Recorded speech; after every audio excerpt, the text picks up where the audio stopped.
The Thing. Eldon James Brown. February 28, 2023. 32 minutes 8 seconds. My sweetest mistake. Isabelle Antenna. La Valse des Ames Perdus. Emp4. Can I keep this? I asked the receptionist behind the counter, grinning. With feigned sternness she replied, "No sir, it's for patients only so that they can fill out the forms." "I'm just kidding," I said with a smile. "It's nice to know that you're honest." It had been a while since I had flirted with a woman since the divorce, especially one so young and beautiful. The ballpoint pen with a flower on the cap had goaded me on. In a word, she was charming. "Would you like to schedule an appointment today?" Surprised by her nervousness, I was taken aback and hesitated before answering. "No, I'm just here for my annual exam, but now that you mention it I think I could be getting sick again soon." Had it been that long since I had last done this? To my utter amazement she squared her shoulders confidently. Slowly turning the pages of her appointment book, she did her best to seem detached. "I can pencil you in for next week if you like." No longer meeting my gaze. Wow, I thought, was this beautiful creature actually giving me a shot? Now I was the one who was nervous. "Let's see," she said slowly. "I can fit you in next Friday at 1 o'clock, looking back up at me sternly. "I'll have to check my schedule," I lied, but tentatively I'll say yes. Speaking even slower now, deliberately mouthing each word she said, "Mr. Brown for Friday at 1 o'clock, now you're in my book." A look of satisfaction as she slowly raised her eyes to meet mine.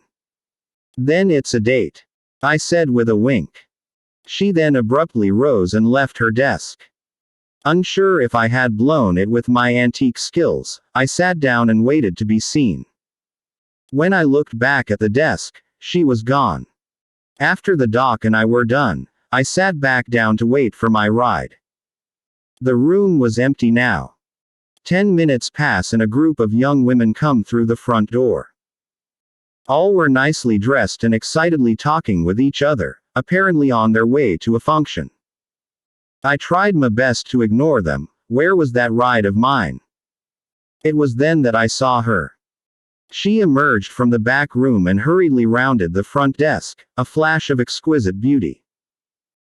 Flowing long blonde hair perfectly coiffed, a white satin blouse tastefully flowing around her ample breasts, a delicate gold necklace glinting in the light, pleated black slacks betraying perfectly round buttocks and black patent leather high-heeled gladiator sandals.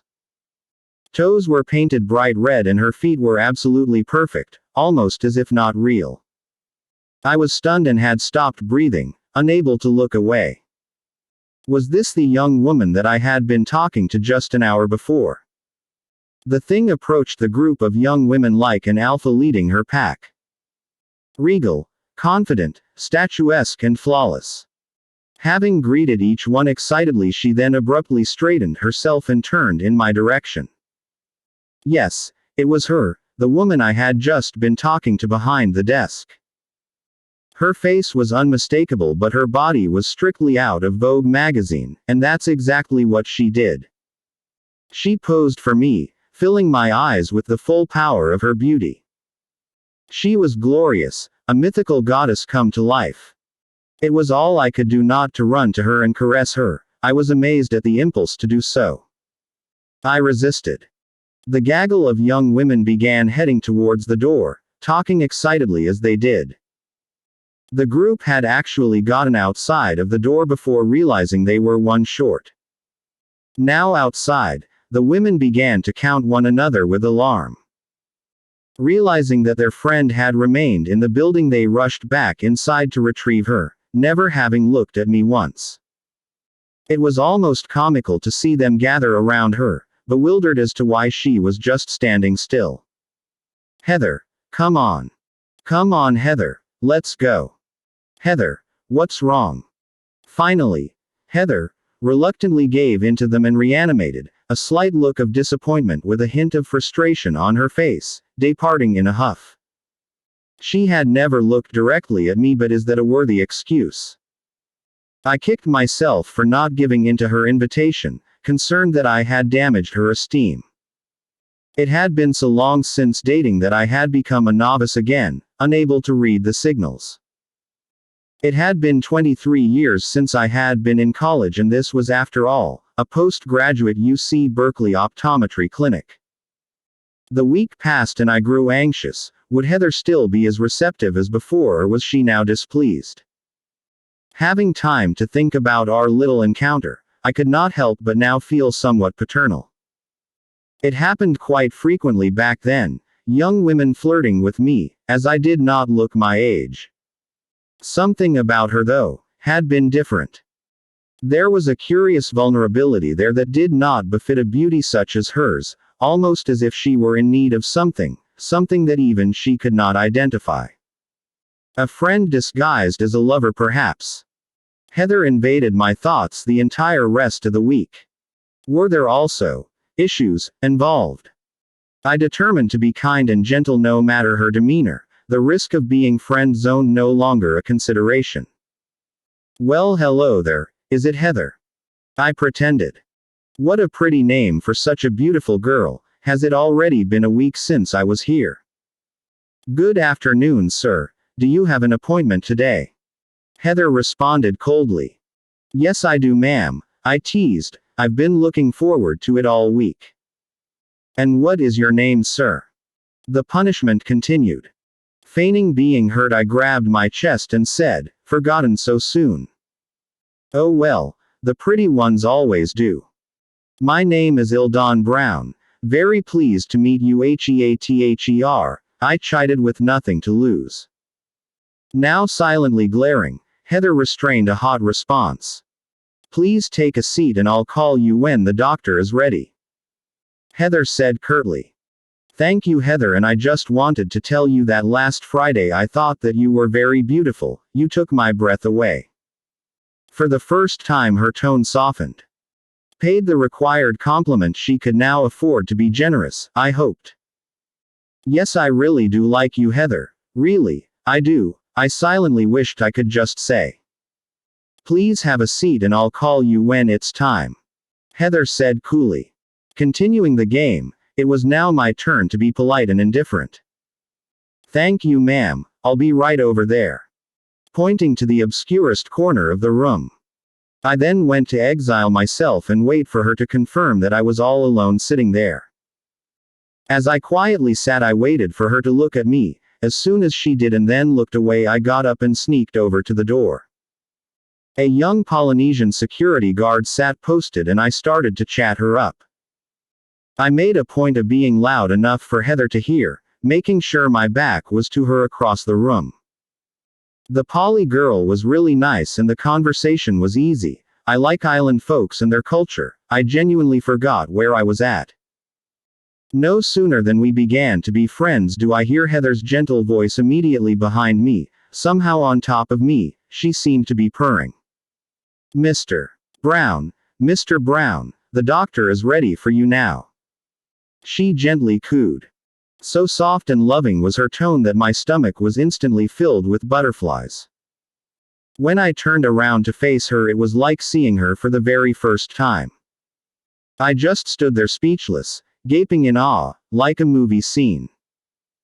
Heather's hair was somehow magically flowing about her face, eyes softly batting welcome. Her skin had a radiant glow and her voice was as soft as the lightest cloud.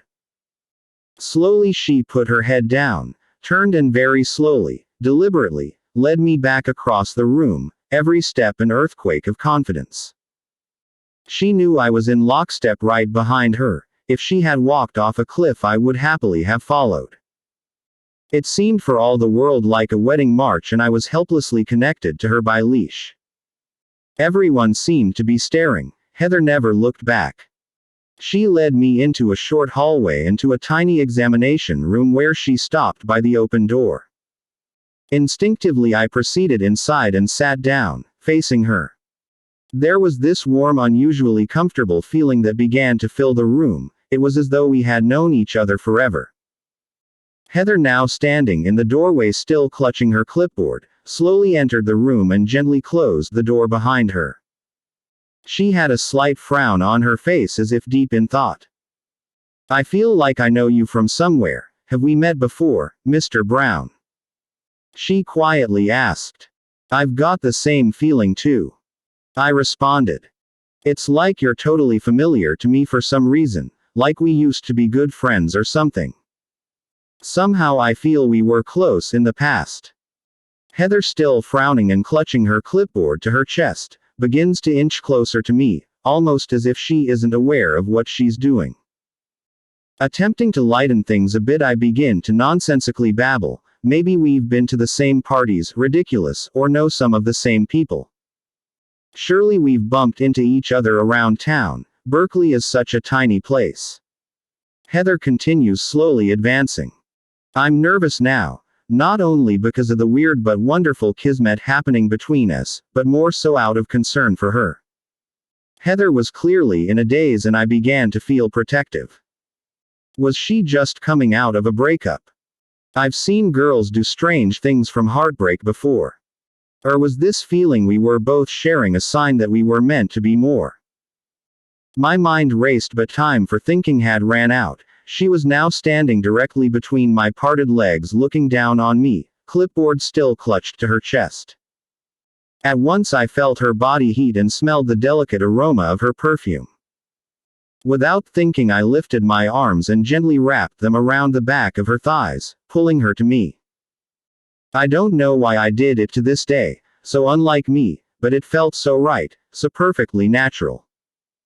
Heather didn't flinch, no reaction to my touch at all. She just stared down intensely, looking at me as if I were a math problem. We just stared into each other's eyes, her looking down at me looking up at her. No words spoken, my arms gently wrapped around her legs. I could have stayed there with her forever. What on earth was happening here? The truth was more than I could have imagined. In every person's life there come moments when all of the stars align and the powers of the universe connect.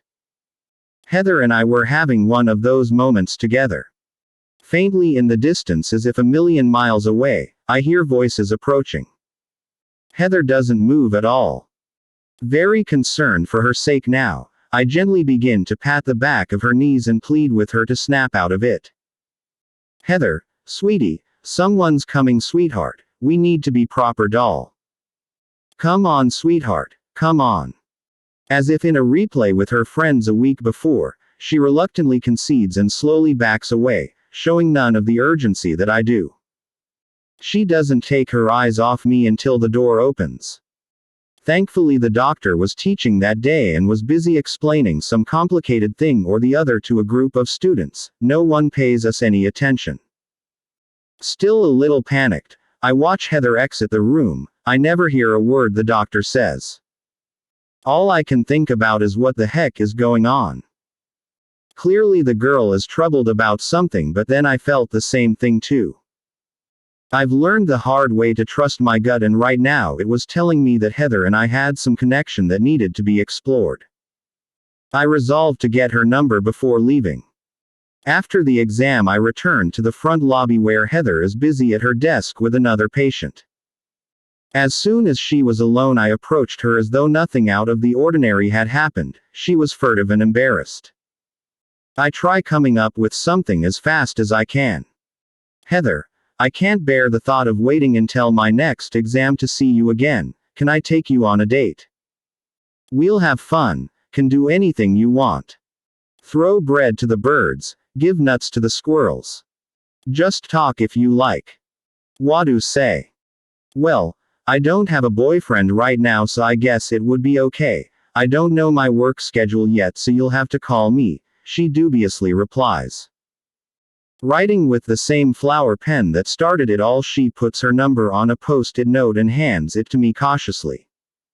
At this point I'm wondering what I'm getting myself into. I do the 3-day thing and then give her a call, trying desperately to control my nerves. She is important to me. Her. "Hello." Heather answers, sounding different than I remember. Me. "Hello, Heather. this is Eldon from the optometry clinic. Ready to go have some fun? I asked lamely. Her. Oh, hello Eldon, thank you for calling me. It would be nice to relax for a while and take a break from studying. I've got a test coming up and need a break. What did you have in mind? Me. There's this comedy club called Giggles that I've been wanting to try out in the city. They have a show at 8. Big name comics drop in from time to time. Wanna go? Her. Ooh, that does sound like fun. My sister is in from out of town. Is it okay if she tags along? Me. Sure. I said, relieved. I think I may even have a friend she might like if she's available. Her. Laughing now. I don't think her husband would like that very much, another female voice mutters in the background, but I'll tell her to ask him, both women now laughing. Me. No, that's all right. I don't want to be responsible for wrecking any homes. It would be a pleasure to have your sister join us, especially if she looks like you. Her. A burst of cackling laughter. Yeah, if you mean a 300-pound version of me. Ouch. You're mean. Heather gave me her address and I reserved an Uber for 8 p.m. Her sister was very nice and almost as pretty. We ended up having a wonderful time together with Heather and I talking long into the night. At 5 in the morning I bid good night, a hug and quick peck on the lips, an absolutely perfect first date. I couldn't wait to see her again. My concerns had been completely unfounded, at least for all I knew then. I really liked this girl, she seemed to have it all. She was drop-dead gorgeous, smart, funny, playful, wise beyond her years and had exquisite taste. Later I was to learn that she had not a single tattoo on her flawless white skin, not so much as even a stretch mark. Something very unusual for a 1990 general. Why millennial all of 24? Having performed gymnastics since the age of 4, her physique was spectacular but not her best feature. Heather could at once go from being a perfectly mannered sophisticate to a silly playful child effortlessly. She wasn't afraid to look stupid and seemed to have no ego at all. A truly genuine person that I couldn't fathom ever telling a lie unless it was to spare someone's feelings, even then she would just remain silent. What had I found in this most exceptional of women? I fell deeply in love with her, very hard indeed. I couldn't even hide it, and the more affection I gave the more she reciprocated. This couldn't be real, could it? I started to get scared. Heather could really hurt me but gave no hint of doing that, except for her monthly disappearances that she refused to talk about and that I knew better than to push. After all, what did I have to complain about? She was every woman to me and I had cut all others free almost from the start. I only wanted Heather now. No other woman existed. Her sister and I became close. She warned me to be careful but she would say no more than that, and to be honest, I really didn't want to know. Everyone has secrets after all. My pet name for her was The Thing, short for Pretty Young Thing. More of a bragging right for me and she didn't seem to mind. She sometimes struck back by referring to me as her dirty old man, which always made me laugh.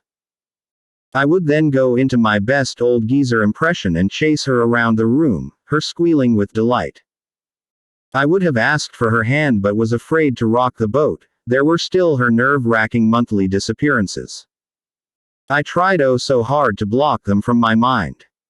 The sun didn't shine, birds did not sing, and everything was dull gray when Heather wasn't around. I died and was reborn, every single month. Babe, what do you think about this as a centerpiece for the table in the foyer? Heather turned her head to ask. She had been enamored with a set of art glass pumpkins on display at her favorite consignment store in Berkeley named Labels. My girl had champagne taste on a box wine budget, and this place kept her in Chanel, Louis Vuitton and Prada. I think they would be fine, but your naked butt would really bring me home a lot faster. I replied, giving her a loud slap on the rump. Quickly turning to face me, she glared and said, You break it, you buy it, Mr. Sir.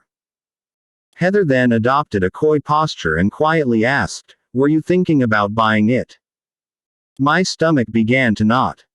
This was the one question I had been wrestling with from day one. The terms of the lease have been so favorable that I honestly haven't given it much thought. Oh, was I going to pay for that one? A flash of hurt streaked across Heather's face. Well, see how favorable they are from now on. Her voice cracked, barely getting out the words as she rushed out of the store. I caught up to her at the donut shop on the corner. Heather, baby, you know I was only kidding, sweetheart. I pleaded. I can't imagine living without you, babe, sweetie, but there is something I've been wanting to talk with you about. It was now or never, the moment that I had waited for to finally breach the subject. We had agreed that each other was free to do as they pleased, but it still bothered me. Where the hell had she been disappearing to every month, and more importantly, with whom? If I was going to fully commit to Heather, I wanted to know everything, no more secrets. Heather began to cry. I know, Eldon, I haven't been fair to you. I should have told you from the beginning, but I was afraid that you would leave me if I did. I love you and I don't want to lose you. If I tell you, you have to promise not to leave me. Her body was shaking with every sob now. Heather, I love you too, and if you don't want to tell me, then I guess I understand. Why don't we just start over and forget about today, okay, sweetheart? I tried to appease. I then took her hand and pulled her to me, her sobs uncontrollable now. I felt about as low as I ever have. I had never seen her like this before. If only I could turn back time. Back home now, I did my best to console her. She just kind of moped around like a rag doll, finally crumpling onto the couch. Would you like something to eat or drink, babe? I asked. How about you get undressed and I'll run you a bath, followed by one of those special massages you like so much. Cunnilingus happy ending, no response. I start to worry. That's okay, sweetheart. I'll take care of everything. You just lay there and know that I love you no matter what. I'm right here for you, babe, not going anywhere. You just try and relax, okay, baby? Babe. Sweetie. I look over my shoulder to see she's fast asleep. Standing over her, I can't help but think how blessed I am to be in her life. What does she see in me? Not only that, but what kind of a fool am I to even pose the question?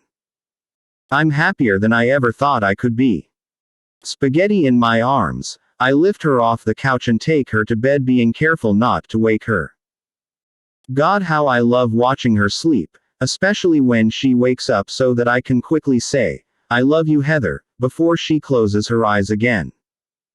Fully undressed, the only way we sleep, I slip into bed with her and wrap my arms around her, gently rocking her back and forth until her snoring is loud enough to vibrate the windows. Slowly, very gently, I kiss every square inch of her drooling face, over and over again. Heather awoke with a start, all panicked and wild-eyed. Eldon. She cried out. Shish, shish, shish, shish, it's okay, I'm right here, babe, go back to sleep, sweetie. I squeezed her very tightly while quickly rubbing and patting her back, vigorously rocking her back and forth on her side once more. As soon as she looked at me, Heather closed her eyes and resumed snoring again. Morning came with Heather pulling me on top of her, lifting her legs to initiate sex, but then just held onto me once I was inside her. Admittedly, I wasn't really in the mood so much as just wanting to be with her. We needed to talk and nothing would be right until that happened. What's wrong, sweetheart? Knowing full well the answer, Heather began softly sobbing. I love you, Eldon. This isn't fair to you, she said through tears. You've been so kind to me and I haven't been honest with you.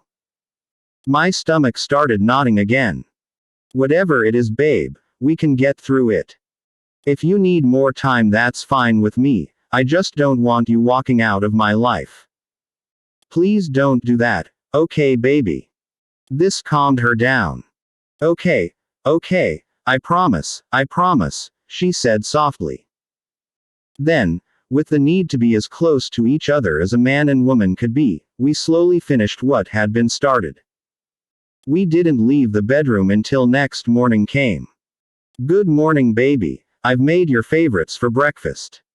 Nothing is too good for you, love of my life, I said as I placed the covered serving tray beside her. With the flourish of a maitre d', I lifted the dome to reveal whole wheat pancakes with a smiley face of strawberries and whipped cream, a blueberry smoothie, 2 cheese omelets and vanilla bourbon custard-based ice cream made the weekend before, and a single red rose laid tastefully across the side. Oh, you've got me so spoiled, baby. Where else am I going to be treated like this? Heather complained. And don't forget, I still owe you that massage you fell asleep on the other night, as soon as you're finished with breakfast. Boy, am I going to give you a happy ending. Heather looked up at me with a mouth full of eggs and smiled. I loved watching her facial expressions through her pubic hair. Breakfast, massage, unexpected nap before and after happy ending concluded, now it was time to talk. Before you tell me whatever it is that you think, you just have to tell me, I teased, let's just get one thing straight, you mine bitch, you ain't going nowhere without me. So whatever this big secret is, just spill it out, cause we got a whole lot of fucking to get back to, doggy style. Heather just rolled her eyes, a touch of sadness on her face. Just be patient with me because this is one of the hardest things I've ever had to do and I'm really scared right now, okay? She said. I feel like throwing up. Alright, sweetie, just relax and take your time. I replied. Eldon, I'm an escort for wealthy men, it's how I pay for college. I felt like I had been kicked in the gut. Silence filled the room. My throat tightened and waves of nausea started rolling through my stomach. Involuntarily I rose to my feet and started heading for the door. The sound was at first the most pathetic wail of, wah, I had ever heard, followed by the most heartbroken unrestrained bawling. Heather started to cry the way a small child would, not crying but actually bawling, just like a little kid. For all the world she was wailing just like a little kid, and I was instantly shattered, pounced upon with the deepest of guilt and compassion. When I turned to look back at her, I wasn't prepared for the sight I saw. There was my Heather sitting in the middle of the bed naked, mouth wide open, just bawling her eyes out. The tears were literally jumping out of her eyes in huge drops like rain. I've never felt so sorry for anyone in my life. You promised you wouldn't leave me, wah. Heather cried between breathless sobs, completely broken. Stunned, I just stood there gawking, not believing the raw emotion and complete lack of composure I was witnessing. Finally, I came to my senses and rushed to take her in my arms, feeling so guilty that I had done this to something so pure and innocent. She had told me the truth at the risk of losing everything, and I had utterly let her down. What a piece of shit I was. You said you wouldn't leave me, Heather said again as I held her. Choked up myself now, I struggled to console her. Since coming back to hold her, she had quieted down a bit. I'm not leaving you, Heather, but before I could get another word out, she loudly sobbed, yes you are. No, I'm not, I'm still here, aren't I? You just caught me by surprise is all. I began rocking her and wiping her tears away until she quieted down. My shoulder was completely soaked with her tears. Once she settles, I get her some tissue and a glass of water. She shakily drinks it down and then blows her nose. Finished, she buries her head in my chest exhausted and soon falls asleep in my arms. Periodically she wakes through the night to snuggle and whimper. I sincerely wish I had never forced the issue.